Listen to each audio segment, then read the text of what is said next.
सारा भारत वर्ष में मोदी सरकार जो कृषक विरोधी एवं मजदूरी विरोधी कार्य करुछंती गत 2021 मसीह जो प्रतिश्रुति देते जो किसान आंदोलन चलता सारा भारत वर्ष में 715 कृषक शहीद होते सरकार से हत्या करथिला आम को शहीद होते लिखित प्रतिश्रुति देते जो लिखित प्रतिश्रुति देते मुख्य कथा थिला जो कृषिजात द्रव्य उपरे कृषक माने जो शस्य फड़ौछंती तापरे सर्वनिम्न सहायक मूल्य धार्य करेंगे किंतु आज पर्यंत ता हैला नाही एवं कृषक मानक ऊपर जो ऋण अच्छी छाड़ करेंगे से ऋण मध्य छाड़ कले नहीं एवं जो माने भूमिहीन अच्छी एवं जो माने भागचाषी अच्छी भागचाषी को चिन्हट करने आईन आणवे से कौन व्यवस्था सरकार करना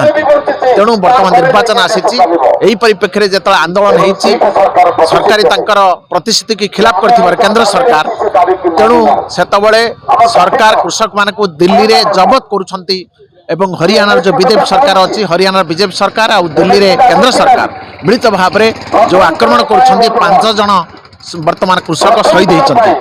तेणु तांको आमे सारा भारत वर्ष कृषक पछरे ठिया होईची आमर दाबी जे खेत मजदूर मानकर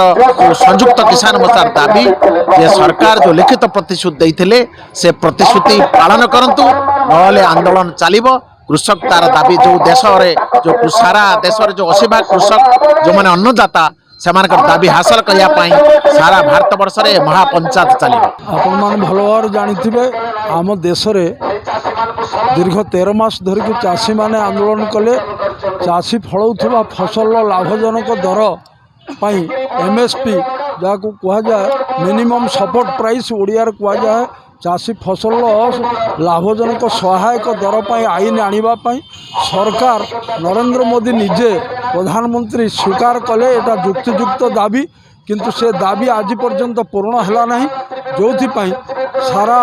भारत वर्ष तमाम चाषी माने पल्ली ठारू दिल्ली पर्यंत प्रतिवाद करुछंती सेठी लोके शहीद होइछंती आज मध्य सरकार से दाबी पूर्ण करूना जो